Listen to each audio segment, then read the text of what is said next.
90 రోజుల కోర్సు పూర్తి చేస్తే చాలు 100% ప్లేస్మెంట్ సపోర్ట్ తో సాఫ్ట్వేర్ జాబ్ మీ సొంతం. వెంటనే కోడ్ జ్ఞాన్ డెస్టినేషన్ ని సంప్రదించండి. నమస్కారం ఉమా గారు. నమస్తే నాగరాజు గారు. శ్రవణ నక్షత్రం వారి గుణగణాలు అసలు ఏ విధంగా ఉంటాయి? ఎస్పెషల్లీ విమెన్ టోటల్ 2025లో కనుక మనం చూసుకుంటే ఏ మంత్లో ఏ విధంగా ఉండే అవకాశం ఉంటుంది వాళ్ళకి? శ్రవణ నక్షత్రం అనగా చంద్రుడి యొక్క నక్షత్రం అండి. అంటే ఒక్కొక్క నక్షత్రానికి ఒక్కొక్క క్యారెక్టరిస్టిక్స్ ఉంటాయి, ఒక్కొక్క విలువ ఉంటుంది, ఒక్కొక్క వాల్యూ ఉంటుంది, లేకపోతే ఒక్కొక్క ప్రాధాన్యత అనేటువంటివి ఒక్కొక్క నక్షత్రానికి ఉంటాయి. అందులో శ్రవణ నక్షత్రం అనేటువంటి చాలా ధార్మికమైనది, చాలా శక్తివంతమైనది, చాలా గొప్ప విలువలు ఉన్నటువంటిది. ఈ మాట ఎందుకన్నానో శ్రవణ నక్షత్రం వాళ్ళకి అర్థమవుతుంది. శ్రవణ నక్షత్రంలో సాక్షాత్తు వెంకటేశ్వర స్వామి యొక్క జన్మ నక్షత్రము శ్రవణ నక్షత్రము. అంతటి గొప్ప విశేషమైనది. ఎందుకనంటే శ్రవణ నక్షత్రానికి అధిపతి చంద్రుడు వహిస్తూ ఉంటాడు. జనరల్గానే వీళ్ళకి అందరూ కావాలి, 10 మందికి సహాయం చేసే గుణం ఉంటుంది. అదేవిధంగా ఇంకా చెప్పాలంటే ఇంకోటి శ్రవణ నక్షత్రం వాళ్ళకి నాగరాజు గారు చిన్నప్పటి నుంచి ఎంతో కష్టపడి ఎదగాలి, ఇండిపెండెంట్గా నేనంటూ ఒక స్థాయిలో నుంచోవాలని ఆకాంక్ష, కోరిక ఉంటాయి. కానీ వాళ్ళ జీవితంలో ఎప్పుడైతే జాతకంలో శని బాగోడో వాళ్ళ జీవితంలో ఎదగడం చాలా కష్టం అండి. వాళ్ళు ఇంటి నుంచి దూరంగా వచ్చి కష్టపడి, లేకపోతే వాళ్ళలో వాళ్ళే ఒక యుద్ధం చేస్తుంటారు. బికాజ్ మకర రాశిలో ఈ శ్రవణ నక్షత్రం ఉంటుంది, దానికి ఆధిపత్యం శని వహిస్తుంటాడు. వీళ్ళకు ఉండే డిటర్మినేషన్ కానీ, డెడికేషన్ కానీ, డిసిప్లిన్ కానీ వేరే వాళ్ళకు ఉండవు.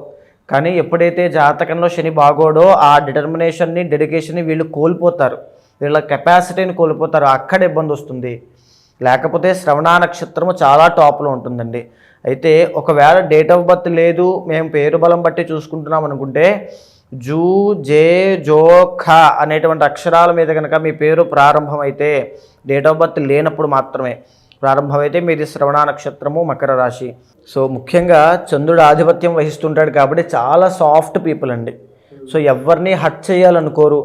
సో వీళ్ళు కూడా ఒక లిమిటెడ్గా, చాలా కంఫర్టబుల్గా, హ్యాపీగా ఉండాలనుకుంటారు తప్ప ఎవరిని నేను శత్రువుల మీద జయించేయాలి, వాళ్ళ మీద నాకు ఎక్కువ ఉండాలి, వీళ్ళ మీద నాకు ఎక్కువ ఉండాలి, లేకపోతే నేను ఏదో వాళ్ళందరినీ తొక్కేసి ఎదిగిపోవాలి అంటే ఒక రకమైన నెగిటివ్ షేడ్ వీళ్ళలో అస్సలు ఉండదండి.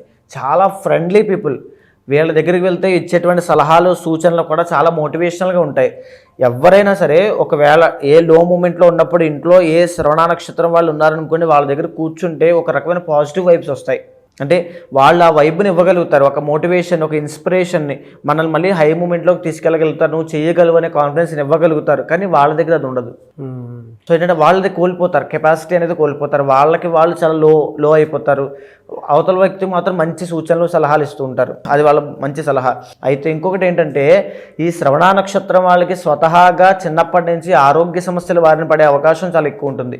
ఆరోగ్యం పట్ల ప్రత్యేకమైన శ్రద్ధ తీసుకోకపోతే చాలా ఇబ్బందులు పడతారు. ఎస్పెషల్గా న్యూరో ప్రాబ్లమ్స్ అండి. న్యూరో రిలేటెడ్ ప్రాబ్లమ్స్ అవ్వచ్చు, ఈఎన్టీ ప్రాబ్లమ్స్ అవ్వచ్చు, హెయిర్కి సంబంధించిన ఇష్యూస్ అవ్వచ్చు, స్కిన్కి సంబంధించిన ఇష్యూస్ అవ్వచ్చు, మేబీ పింపుల్స్ అవ్వచ్చు, ఇన్ఫెక్షన్స్, ర్యాషెస్ అవ్వచ్చు. వీటికి సంబంధించిన అన్నీ కూడా శ్రవణ నక్షత్రం వాళ్ళకి. తరువాత డైజెస్టివ్ ప్రాబ్లమ్స్, ఖచ్చితంగా శ్రవణ నక్షత్రం వాళ్ళకి డైజెషన్ సంబంధించిన ఇబ్బందులు వచ్చే అవకాశం ఉంటుంది. Respiratory problems, majority of the పీపుల్కి జాతకంలో చంద్రుడు బాగాలేదు అని అంటే రెస్పిరేటరీ ప్రాబ్లమ్స్ వస్తాయి ఖచ్చితంగా. ఏ పాదం వాళ్ళకైనా సరే అండి? ఏ పాదం వాళ్ళకైనా. 4 పాదం వాళ్ళకి శ్రవణ నక్షత్రం సమానం అండి. కొన్ని వాళ్ళకి డిఫరెంట్గా ఉంటుంది తప్ప శ్రవణ నక్షత్రం 4 పాదాల వాళ్ళకి సమానము. 2వ పాదంలో జన్మించిన వాళ్ళు మాత్రం మహా అదృష్టవంతులండి. Based on compare to 1, 3, 4 second పాదంలో జన్మించిన వాళ్ళు చాలా అదృష్టవంతులు. వాళ్ళ జీవితంలో టాప్ పొజిషన్కి వెళ్తారు ఖచ్చితంగా. మొదటి పాదంలో జన్మించిన వాళ్ళకి ఆరోగ్య సమస్యలు వస్తాయి. తీవ్రమైన ఒత్తిడి, మానసిక ఒత్తిడి, శారీరక ఒత్తిడి, ఇలాంటివి సంతానపరమైన ఆరోగ్య సమస్యలు, ఈ పీసీఓడి ఆర్ పీసీఓఎస్ ఇవన్నీ కూడా 1వ పాదం వాళ్ళకి వచ్చే అవకాశం ఉంటుంది. ఇంకా 3వ పాదం వాళ్ళు క్రీడ అంటే ఏంటంటే ఈ యొక్క స్పోర్ట్స్ రంగంలో చాలా బాగా రాణించగలుగుతారు.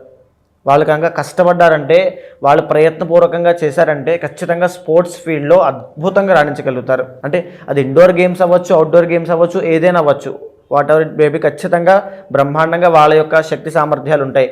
ఇక 4వ పాదం వాళ్ళు ఇంట్లో అంటే ఒక హోమ్ మేకర్గా, హౌస్ వైఫ్గా 10 మందికి వాళ్ళ సేవని, వాళ్ళ ప్రేమని పంచే వాళ్ళగా చాలా గొప్పగా వాళ్ళ జీవితం ఉంటుంది. ఏ ప్రొఫెషన్ కలిసి వచ్చే అవకాశం ఉంటుంది? జనరల్గా వీళ్ళకి ఒక జాబ్లోకి వెళ్ళి ఉద్యోగం చేస్తూ వాళ్ళు ఇచ్చింది ఏదో తెచ్చుకుంటూ ఇలాంటి అయితే వాళ్ళ జీవితంలో సక్సెస్ అవ్వలేరండి. వాళ్ళకి చాలా ఇన్నర్ టాలెంట్స్ ఉంటాయి. ఒక ఫ్యాషన్ డిజైనింగ్ అవ్వచ్చు, లేకపోతే ఇంటీరియర్ డిజైనింగ్ వర్క్స్ అవ్వచ్చు, ఫర్నిచర్ షాప్స్ అవ్వచ్చు, క్రియేటివ్ ఫీల్డ్స్ అండి, లైక్ సినిమాటిక్ ఫీల్డ్ అవ్వచ్చు, లేకపోతే యాక్టింగ్ అవ్వచ్చు, యాంకర్స్ కింద, మోడలింగ్ చేసే వాళ్ళ కింద, తరువాత centre of attraction organisers, event organisers కింద, లేకపోతే ఒక డెకరేటివ్ ఐటమ్స్, క్రియేటివ్ ఐటమ్స్, ఇంట్లో కావాల్సిన వస్తువులు తయారు చేసేవాళ్ళు, అంటే ఇంట్లో ఉండే చాలామంది మగ్గం వర్క్స్ అంటూ ఉంటారు కదండి. సో ఆ రకమైన క్రియేటివ్ ఆర్ట్స్ అన్ని చేసి వాళ్ళు సేల్ చేసి బిజినెస్ చేసుకుంటూ ఉంటారు ఆడవాళ్ళు. అలాంటివన్నీ కూడా శ్రవణ నక్షత్రం వాళ్ళు ఏ క్లాస్లో ఉంటారు. ఎందుకంటే వాళ్ళకి చాలా టాలెంట్స్ ఉంటాయండి, ఇన్నర్ టాలెంట్స్ చాలా ఎక్కువ ఉంటాయి. కానీ వాళ్ళకు ఉండే మోటివేషన్ అది కూడా వాళ్ళు కోల్పోతారు తప్ప, వాళ్ళు కనుక మోటివేటెడ్గా ఉండి చేయగలిగితే చిన్న స్థాయి దగ్గర నుంచి అద్భుతమైన స్థాయికి వెళ్ళిపోగలుగుతారు. మనం చూస్తూ ఉంటామండి, అంటే ఎక్కడో పనిచేసిన అమ్మాయి ఇప్పుడు ఈ స్థాయిలో ఉంది అని. ఉదాహరణ కొంతమంది హీరోయిన్స్ ఉంటారు, సో కొంతమంది ఉంటారు, సో వాళ్ళు ఏంటంటే ఎక్కడో చిన్న స్థాయి దగ్గర నుంచి కష్టపడి చాలా హై పొజిషన్లోకి వస్తారు, వాల్యూస్ అవన్నీ కూడా గౌరవ మర్యాదలు సంపాదించుకుంటారు. అలాంటి వాళ్ళు శ్రవణ నక్షత్రం వాళ్ళు. కానీ వాళ్ళ యొక్క ఇంటర్నల్ జాతకం కనుక బాగాలేదనుకోండి ఏమీ చేయలేం. ఎందుకంటే శని బాగుండాలి, చంద్రుడు బాగుండాలి, శుక్రుడు బాగుండాలి. లేకపోతే మెజారిటీ ఆఫ్ శ్రవణ నక్షత్రం పీపుల్కి వైవాహిక జీవితంలో సమస్యలు వస్తాయి.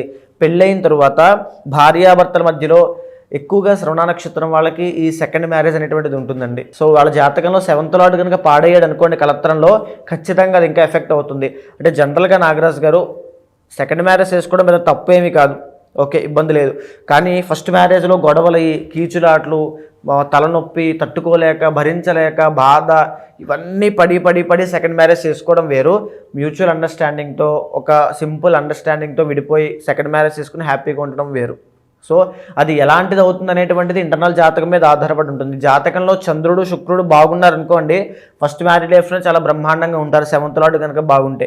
అయితే ఇంకా చెప్పాలంటే పిల్లలు పుట్టిన తర్వాత వీళ్ళ లైఫ్ చాలా బాగుంటుందండి. ఇంకా బాధ్యతలు పెరుగుతాయి, ఇంకా ఇంకా ఎక్కువగా పని చేయగలుగుతారు, ఇంకా యాక్టివ్గా ఉంటారు, ఇంకా ఎనర్జీగా పనిచేస్తారు. వాళ్ళ మీద చాలా ఆశలు. అంటే జనరల్గానే శ్రవణ నక్షత్రం వాళ్ళకి ఫ్యామిలీ ఎమోషన్స్ చాలా ఎక్కువ. పిల్లలు పుట్టిన తర్వాత ఇంకా ఎక్కువ అటాచ్ అయిపోతారు వాళ్ళకి. సో శ్రవణ నక్షత్రం వాళ్ళు 10 మంది. ఇంకొకటి ఏంటంటే నాగరాజు గారు, మోసపోయేటువంటి స్వభావం చాలా ఎక్కువ ఉంటుంది. వీళ్ళు మంచి వాళ్ళే, వీళ్ళని సెంటర్ చేసి ఇరికిస్తారు. వీళ్ళు ఏమి అనకుండా అన్నారని, వీళ్ళు ఏది చేయకుండా చేశారని వీళ్ళ మీద దోసేసి వీళ్ళని ఇరికించేస్తారు. అతి మంచితనం ఎక్కువ అండి. అతి మంచితనం వీళ్ళని పాడు చేస్తుంది. శ్రవణ నక్షత్రం వాళ్ళు, మీ చుట్టూ ఉన్న వాళ్ళు మంచివాళ్ళు కదమ్మా, కాస్త జాగ్రత్త చూసుకోండి. మీ జాతకంలో 11th హౌస్ కనుక పాడైంది అంటే, చెడు సహవాస దోషం పట్టిందంటే మిమ్మల్ని అవసరానికి వాడుకుని ఇబ్బంది పెట్టేవాళ్ళు చాలామంది ఉంటారు. ఈ శ్రవణ నక్షత్రం వాళ్ళు ఒరిజినల్ 10th హౌస్ మకరం కాబట్టి అండి, జనరల్గానే కర్మ చేయడానికి పుడతారు. పుట్టిన దగ్గర నుంచి తల్లిదండ్రులకి సేవ చేస్తారు, పెళ్ళైన తర్వాత భర్తకి సేవ చేయడం, తర్వాత పిల్లలకి సేవ చేయడం, ఇంకా పెద్ద అయిన తర్వాత ఇంకొకరికి సేవ చేయడం. అంటే సేవ ఎప్పుడు ఏదో ఒక పని, కర్మ, ఈ వృత్తి, ఏదో ఒక పని అలా చేస్తూనే ఉంటారు తప్ప వీళ్ళకి రెస్ట్ అనేటువంటి జీవితంలో, సుఖశాంతి అనేటువంటిది, అంటే కూర్చుని సంపాదిద్దాము అనేటువంటిది వీళ్ళ జీవితంలో ఉండదు. ఉన్నా వీళ్ళు దాన్ని కోరుకోరు. ఎప్పుడు ఇంట్లో ఉన్న పని చేయాలి, పని చేస్తారు, పని చేయాలి, బయటికి వెళ్ళినా పని చేయాలి, మళ్ళీ వచ్చాక పని చేయాలి. ఆ కష్టం పాపం ఎప్పుడు అలా ఉంటూనే ఉంటుందండి ఈ శ్రవణ నక్షత్రం వాళ్ళకి. ఎలా అండి, అంటే ఎంటైర్ 2025 కనుక మనం చూసుకుంటే ఏ మంత్లో ఏ విధంగా ఉండే అవకాశం ఉంటుంది? ఎఫెక్ట్స్ ఏమైనా ఉంటాయా? ఉంటాయండి ఖచ్చితంగా. ఇప్పుడు ప్రజెంట్ టైమ్స్లో వీళ్ళకి ఈ జనవరి మాసంలో కావచ్చు, ఫిబ్రవరి మాసంలో కావచ్చు, ఈ 2nd హౌస్లో శుక్ర శనుల కలయిక కుంభంలో జరిగింది. దీనివల్ల ఆర్థిక ఇబ్బందులు అనేటువంటివి చాలా ఎక్కువ అవుతాయండి. మీరు శ్రవణ నక్షత్రంలో జన్మించినటువంటి మీరు కనుక ఎవరికైనా ఒక ఇన్వెస్ట్మెంట్ పెట్టాలి, లేకపోతే ఎవరో ఒక జాబ్ ఇప్పిస్తానంటున్నారు, ఇంత డబ్బులు అడుగుతున్నారు, లేదా ఈ డబ్బులు ఇస్తే ఈ పని అయిపోతుందని చెప్తున్నారు, అలాంటివి ఏవైనా మీ చెవిదాకా వినబడుతున్నాయంటే ఎస్పెషల్లీ జనవరి ఫిబ్రవరిలో అలాంటివి పాటించొద్దు, అస్సలు వాటి జోలికి కూడా వెళ్ళొద్దు. బికాస్ ఎందుకంటే 2nd హౌస్లో శని, ఇప్పుడు ఏలినాటి శని లాస్ట్ ఫేజ్లో ఉందండి, వీళ్ళకి వెళ్ళిపోబోతోంది ఈ మార్చి 30 వరకు. వెళ్తూ ఏ ఇబ్బంది చేయకూడదనంటే కాస్త జాగ్రత్తగా ఉండాలి. అండ్ ఇంకొకటి, మార్చి 30తో ఏలినాటి శని వెళ్ళిపోతుంది కాబట్టి జీవితంలో శుభము, అంటే శుభకార్యం ఖచ్చితంగా జరుగుతుంది. ఏదర్ మ్యారేజ్ ఇప్పటి వరకు అవ్వలేని వాళ్ళకి మ్యారేజ్ అవ్వడమో, సంతానం ఎప్పటి వరకు లేని వాళ్ళకి సంతానం కలగడమో, లేదా ఇప్పటి వరకు జీవితంలో సెటిల్మెంట్ లేదు అంటే because the original 10th house శుక్రుడు కాబట్టి పర్ఫెక్ట్గా చిన్న వయసు నుంచి ఉద్యోగం చేసేటువంటి ఇది కాదు వీళ్ళది. సో ఉద్యోగం లేని వాళ్ళకి ఖచ్చితంగా ఉద్యోగమో, లేకపోతే ఇప్పటిదాకా అప్పుల్లో కూరుకుపోయామనుకునే వాళ్ళకి ఆ అప్పుల బాధ నుంచి బయటికి రావడము, ఒక ఉపశమనం అనేటువంటిది మార్చి 30 నుంచి ఏప్రిల్ లోపు ఖచ్చితంగా మీరు చూస్తారు. ఒక బెస్ట్ మూమెంట్ అన్నది. ఇప్పటిదాకానే మీరు పడిన బాధలకి, మీరు పడినటువంటి ఆరోగ్య సమస్యలకి, మీరు అవమానపడినటువంటి వాటికి రిఫ్లెక్షన్గా ఒక గొప్ప అవకాశాన్ని, సర్ప్రైజ్ని శని భగవానుడు మీకు ఇస్తాడు. ఖచ్చితంగా మీరు దాన్ని అనుభూతి చెందగలుగుతారు. కానీ మీ ఇంటర్నల్ జాతకంలో కనుక దోషాలుంటే దాన్ని అందిపుచ్చుకునే సామర్థ్యాన్ని మీరు కోల్పోతారు. అది గుర్తుపెట్టుకోండి. శని భగవానుడు ఇస్తారండి, ఇవ్వడము గోచార రీత్యా. ఇంటర్నల్ జాతకంలో ఏ శని అంతర్దశ నడుస్తూ ఆ శని ఏ ఇబ్బంది పెట్టేటువంటి స్థానంలో ఉన్నాడు అనుకోండి, ఏ నీచ స్థితిలో ఉన్నాడు అనుకోండి, దాన్ని పరిపూర్ణంగా అనుభవించలేరు. పెళ్ళి అవుతుంది అంటే ఇప్పటిదాకా నేను ఇప్పుడు ఏం చెప్పానండి, ఇప్పటిదాకా పెళ్ళి అవ్వలేని వాళ్ళకి పెళ్ళి అవుతుంది. ఇంటర్నల్ జాతకంలో శని బాగాలేదు అనుకోండి, ఏమవుతుంది, పెళ్ళైనా సుఖం ఉండదు. మిగతా మంత్స్లో ఎలా ఉంటుందండి? మిగతా మంత్స్లో ఇప్పుడు జనవరి మాసంలో ఆర్థిక పరంగా జాగ్రత్తగా ఉండాలి. ఫిబ్రవరి మాసంలో కాస్త ఉపశమనం ఉంటుంది. మార్చి నెలలో మీకు సర్ప్రైజ్ ఉంటుంది. అంటే ఈ యొక్క ఏలినాటి శని వెళ్ళిపోతుంది కాబట్టి మార్చ్, ఏప్రిల్, మే. ఇక మే దగ్గర నుంచి 2nd హౌస్లోకి రాహు రాబోతున్నాడు. అంటే దాచుకున్నటువంటి డబ్బులని ఏదో విధంగా శుభకార్యాలకో, ఏదో వాహనాలకో, ఏదో ఇల్లు కట్టడానికో, వాటికో అనవసరమైన అంటే అవసరమైన ఖర్చులు గృహయోగం అవి ఉంటాయి, కానీ అనవసరమైన ఉంటాయి కొన్ని. అలాగే విపరీతంగా డబ్బులు ఖర్చు అయిపోవడము, మాట వల్ల ఇబ్బంది జరగడము. ఒక్క విషయం అమ్మ, మీరు మాట్లాడేటువంటి విషయంలో ఏ మాట మాట్లాడినా కాస్త ఆచితూచి మాట్లాడి వ్యవహరించండి. తరువాత ఆ మాట పట్టుకుని మిమ్మల్ని పాయింట్అవుట్ చేసేటువంటి అవకాశాలు చాలా ఎక్కువ ఉంటాయి. కాబట్టి మార్చ్, మే దగ్గర నుంచి ఈ యొక్క అక్టోబర్ దాకా చాలా జాగ్రత్తగా ఉండండి. తరువాత ఈ యొక్క శ్రవణ నక్షత్రం వాళ్ళకి మే 15వ తారీఖు తర్వాత నుంచి అక్టోబర్ దాకా గురుడు 6వ స్థానంలోకి వెళ్ళబోతున్నాడు. కాబట్టి కాస్త ఈఎంఐస్ విషయంలో, లోన్స్ విషయంలో, ఆర్థిక లావాదేవీల విషయంలో చాలా జాగ్రత్తగా ఉండాలి అక్టోబర్ దాకా. అక్టోబర్ తరువాత చాలా అద్భుతంగా ఉంటుంది. వ్యాపారం అభివృద్ధి చెందుతుంది, డబ్బులు ఆర్థికంగా మెరుగుపడతారు, వైవాహిక జీవితంలో సమస్యలన్నీ తొలగిపోతాయి. అవన్నీ కూడా అక్టోబర్ తర్వాత నుంచి బాగుంటాయి. కానీ మెజారిటీ 2025లో కాస్త ఇబ్బందికరంగానే ఉంటుంది మిక్స్డ్గా. ఇంటర్నల్ జాతకంలో కనుక యోగం బాగుంది అంటే మీరు గట్టెక్కేసినట్టేనమ్మా. ఎలా సార్ అంటే జనరల్గా అడుగుతున్నాను, వీళ్ళకి ఎలాంటి దోషాలు ఎక్కువ ఉండే అవకాశం ఉంటుందండి? దోషాలు అని అంటే మానసిక సమస్యలు అండి. అంటే ఒత్తిడి ఎక్కువైపోవడము, వీళ్ళు బయటికి చెప్పుకోలేకపోతారండి. అంటే వెరీ సెన్సిటివ్ అండి, వెరీ ఎమోషనల్. మనం చూస్తూ ఉంటాము ఇంట్లో మగవాళ్ళు వాళ్ళ పని వాళ్ళు చూసుకుంటూ బయటికి వెళ్ళి ఎంజాయ్ చేసి వచ్చేస్తూ ఉంటారు, మిగతా వాళ్ళందరూ ఎంజాయ్ చేస్తారు. కానీ శ్రవణ నక్షత్రం వాళ్ళు మాత్రం ఇంట్లో ఉండి పొద్దున కాఫీ పెట్టడానికి, తర్వాత టిఫిన్ చేయడానికి, తర్వాత భోజనం వండడానికి, తర్వాత సేవ చేయడానికి మాత్రమే వాళ్ళని అలా పెడతారండి పాపం. అంటే మీకు అర్థమైందా? సో వాళ్ళ పని అక్కడితో ఆగిపోతుంది, వంటింటికే పరిమితం అయిపోతారు. సో అలా చెప్పొచ్చు, వంటింటికి పరిమితం. సో వాళ్ళు ఏంటంటే ఆ పనికే పుట్టినట్టుగా ఉంటారు. సో వాళ్ళకి ఆ దోషం పోవడానికి ఏం చేయాలంటే ఇంటర్నల్ జాతకంలో దశమ స్థానం శుద్ధి అయ్యేలాగా ఆ గ్రహం ఏముందో చూసుకుని దాన్ని మెరుగుపరుచుకోవాలి. అంటే ఆ పరిహారం చేస్తే, ఆ మంత్రజపం చేస్తే, ఆ గ్రహ స్తోత్రాలు పఠిస్తే ఆ దోషం పోతుంది, మా మైండ్ రిలీఫ్ అవుతుంది. చాలా అద్భుతంగా వాళ్ళు ప్రశాంతంగా ఉండగలుగుతారు. ఎప్పుడు ఇంట్లో కూర్చుని వాళ్ళకి అది ఇంక విరక్తి వచ్చేస్తుందండి జీవితం మీద. ఏంటి నా జీవితంలో ఏమీ లేదు, వాళ్ళందరూ బాగానే ఉన్నారు, నేనేంటి ఇలా ఆగిపోయాను అనుకుంటారు. వాళ్ళకి స్కిల్స్ ఉంటాయి, బయట పెట్టలేరు, చెప్పలేరు. ఆ మోటివేషన్ వాళ్ళు బయట వాళ్ళు ఇస్తారు కానీ వీళ్ళకి పనిచేయదు. ఇవన్నీ వాళ్ళు ఫేస్ చేస్తుంటారండి శ్రవణ నక్షత్రం వాళ్ళు. సో 2025లో యాక్చువల్లీ కాస్త ఇబ్బందులు కూడా ఉంటున్నాయమ్మా, కాస్త జాగ్రత్తగా ఉండండి. రెమెడీ ఏంటి సార్? అంటే దీనికి రెమెడీ ఏ విధంగా చేసుకోవాలంటారు? ముఖ్యంగా చెప్పాలంటే మహాసుదర్శన హోమం అండి ఈ శ్రవణ నక్షత్రం వాళ్ళకి, లేదా నారాయణ హోమం ఉంటుంది, అది కానీ మహాలక్ష్మి ఆరాధన కానీ చేయాలి. ఇంటర్నల్ జాతకంలో పంచమ స్థానాన్ని గమనించి ఏ దేవత ఆరాధన చేస్తే వీళ్ళకి తొందరగా సిద్ధిస్తాయి మంత్రము, ఏ దేవత ఆరాధన చేయడం వల్ల వీళ్ళకి వెంటనే జీవితంలో కష్టాలన్నీ పోతాయో తెలుస్తుంది, ఆ దేవత యొక్క ఆరాధన చేయాలి. అది బేస్డ్ ఆన్ వాళ్ళ date of birth, place of birth, time of birth మీద, ఇంటర్నల్ జాతకం మీద, D1 చార్ట్ మీద ఆధారపడి ఉంటుంది. సో ఆ రకంగా చేయాలి. వీళ్ళకి ఏ వారం శుభ ఫలితాలు కలిగే అవకాశం ఉంటుందండి? అంటే ఏ వారం కలిసి వస్తుంది? సోమవారం అండి. చాలా అద్భుతమైన ఫలితాలు ఉంటాయి. జనరల్గా ఈ శ్రవణ నక్షత్రం వాళ్ళు మహాశివభక్తులు ఎక్కువగా ఉంటారు. మీరు వాళ్ళ ఆలోచనలకి శివుడి యొక్క ఫిలాసఫీకి అన్నీ కూడా చాలా దగ్గర సంబంధాలు ఉంటాయి. చాలామంది శివభక్తులు ఉంటారు. చూసేవాళ్ళు కూడా మీరు కమెంట్ చేయండి అమ్మా, ఎంతమంది శివభక్తులు ఉన్నారో తెలియజేయండి. ఎనీవేస్ థ్యాంక్ యూ అండి, థ్యాంక్ యూ సో మచ్ అమ్మగారు. నమస్తే. ఎవరికి వారికి సంబంధించినటువంటి వాటిలో కనుక మనం చూస్తే వ్యక్తిగత జాతకం ప్రకారం ఒక్కొక్కరికి ఒక్కొక్క దోషాలు అవి ఉంటూ ఉంటాయి.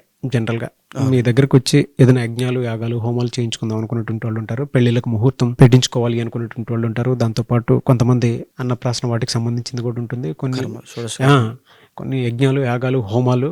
సో వాళ్ళ బిలీఫ్ సిస్టమ్ ప్రకారం మిమ్మల్ని అప్రోచ్ అవుదాం అనుకుంటారు. అది ఏ రాశి వారైనా సరే, ఏ నక్షత్రం వారైనా సరే. వాళ్ళకి మీరు టైం ఇస్తారా, అపాయింట్మెంట్ తీసుకోవచ్చా, ప్రాసెస్ ఏంటి? తప్పకుండా అండి. మీరు కింద కనిపించేటువంటి నెంబర్కి కనుక కాంటాక్ట్ అయితే, ముఖ్యంగా ఈ జ్యోతిష్ శాస్త్రంలో ఎలాంటి సమస్యలున్నా, సందేహాలున్నా, లేకపోతే ఏదో మా మీద దుష్ప్రభావాలు ఉన్నాయి, ఇంట్లో శుభకార్యాలు ఆగిపోతున్నాయి, ఏంటో తెలియనటువంటి జీవితంలో అయిపోతుంది అనేటువంటి బాధ కానీ ఏమైనా ఉన్నా, ఖచ్చితంగా జ్యోతిష శాస్త్రం అనేటువంటిది నిర్దిష్టమైన పరిహారం ప్రతి ఒక్కరికి చూపిస్తుందండి. ఆస్ట్రాలజీ అనేటువంటిది ఒక ఆయుధం లాంటిది మన భారతదేశంలో. ఇది వెస్ట్రన్ కల్చర్లో కూడా అలవాటైందంటే దీని యొక్క పవర్ ఏంటో ఆలోచించవచ్చు. సో ఆస్ట్రాలజీ ద్వారా ప్రతి మనిషిని ప్రిడిక్ట్ చేయొచ్చు. ఆ వ్యక్తికి ఎప్పుడు ఎలాంటి సమయాల్లో ఎలాంటి జాగ్రత్తలు తీసుకోవాలో తెలుసుకోవచ్చు. ఎలాంటి ఆరోగ్య సమస్యల విషయంలో జాగ్రత్త ఉండాలి, ఎలాంటి వృత్తి వ్యాపారంలో సక్సెస్ అవుతాడు, ఎలాంటి సమయంలో పెట్టుబడి పెట్టాలి, స్టాక్ మార్కెట్ అవ్వచ్చు, లేకపోతే ఇన్వెస్ట్మెంట్స్ అవ్వచ్చు, గోల్డ్ అవ్వచ్చు, ప్రతి దాని విషయం గురించి ఈ ఆస్ట్రాలజీ చాలా కూలంకషంగా డీప్గా చెప్పింది. కాబట్టి దీన్ని అర్థం చేసుకునే విధానంలో తప్పకుండా అప్రోచ్ అవ్వచ్చు. ఖచ్చితంగా ఆ ముహూర్తాలకైనా సరే, యజ్ఞ యాగాదులకైనా, ఏ పూజా కార్యక్రమానికైనా తప్పకుండా అపాయింట్మెంట్ తీసుకోండి. కన్సల్ట్ అవుతాను, ఖచ్చితంగా చేపిస్తాను. డెఫినెట్గా. ఎనీవే సార్, థ్యాంక్ యూ అండి, థ్యాంక్ యూ సో మచ్ అమ్మగారు. థ్యాంక్ యూ అండి. చూసారు కదా వీడియో. ఈ వీడియోపై మీ అభిప్రాయాన్ని కమెంట్ బాక్స్లో పోస్ట్ చేయండి. ముఖ్యంగా మీరు కనుక ఉమా గారిని వేదిక్ ఆస్ట్రాలజీ ప్రకారం మీకు ఉండేటువంటి లైఫ్ స్టైల్లో ఏదైనా చేంజెస్ తీసుకురావాలి అనుకున్నటువంటి వాళ్ళు, లేదనంటే ఏదైనా యజ్ఞాలు యాగాలు హోమాలు లాంటివి చేసుకోవాలి అనుకున్నా, అండ్ దాంతోపాటు మీకు ఏదైనా డౌట్స్ ఉన్నా కూడా త్రూ వేదిక్ ఆస్ట్రాలజీ కనుక వెళ్ళాలి అనుకుంటే స్క్రీన్ మీద మీకు ఉమా గారి కాంటాక్ట్ నెంబర్ కనిపిస్తుందని మీరు కాల్ ఆర్ మెసేజ్ వాట్సాప్ చేసి వెంటనే అపాయింట్మెంట్ బుక్ చేసుకోవచ్చు. అండ్ ఈ వీడియో లైక్ చేయండి, షేర్ మాత్రం తప్పకుండా చేయండి. ఇలాంటి మరిన్ని వీడియోస్ కోసం మా ఛానల్ ఫాలో అవ్వండి. Thank you.